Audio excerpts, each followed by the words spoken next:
শ্যামনগরে শিক্ষকের ওপর সন্ত্রাসী কিবরিয়ার হামলার প্রতিবাদে মানববন্ধন অনুষ্ঠিত।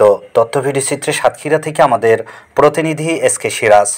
সুন্দরবন সংলগ্ন শ্যামনগর বুড়িগোয়ালিনী ফরেস্ট মাধ্যমিক বিদ্যালয়ের শিক্ষক মোহাম্মদ আয়ুব আলীর উপর সন্ত্রাসী কিবরিয়ার অতর্কিত হামলার প্রতিবাদে বিদ্যালয়ের শিক্ষক, কর্মচারী ও শিক্ষার্থীদের উদ্যোগে এক প্রতিবাদ ও মানববন্ধন অনুষ্ঠিত হয়। সোমবার 11 নভেম্বর 2024 তারিখে সাতক্ষীরার শ্যামনগর উপজেলার লদিগোয়ালিনী এলাকায় এ কর্মসূচি পালিত হয়।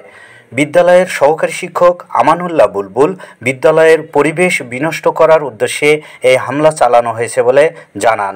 কিবরিয়া আদালতে সাজাপ্রাপ্ত আসামি এবং বিদ্যালয় থেকে বহিষ্কৃত কর্মচারী।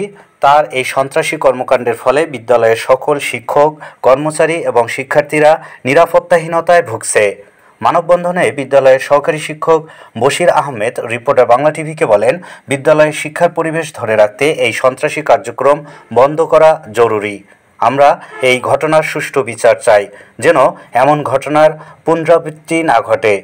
বিদ্যালয়ের এক শিক্ষার্থী ফারজানা সুলতানা রিপোর্টার বাংলা টিভিকে বলেন, আমরা বিদ্যালয়ে এসে আমাদের শিক্ষকদের নিরাপদ দেখতে চাই। সন্ত্রাসী কার্যক্রমের ফলে শিক্ষার পরিবেশ বিঘ্নিত হচ্ছে, যা আমাদের ভবিষ্যতের জন্য ক্ষতিকর।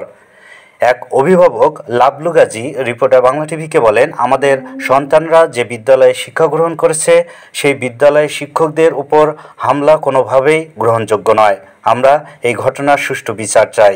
ম্যানেজিং কমিটির সদস্য রবিউল ইসলাম রিপোর্টার বাংলা টিভিকে বলেন, আমাদের বিদ্যালয়ের সন্ত্রাসী কার্যকলাপের স্থান নেই।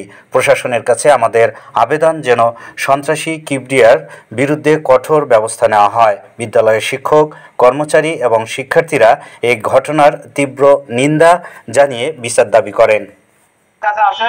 আমরা এই বিদ্যালয়ের পক্ষ থেকে, ছাত্র শিক্ষকদের পক্ষ থেকে, এলাকাবাসীর পক্ষ থেকে এই ঘটনার তীব্র নিন্দা প্রতিবাদ জানাচ্ছি এবং সাথে সাথে তাকে দ্রুত আইনের আওতায় আনার জন্য প্রশাসনকে দৃষ্টি আকর্ষণ করছি। ধন্যবাদ সবাইকে।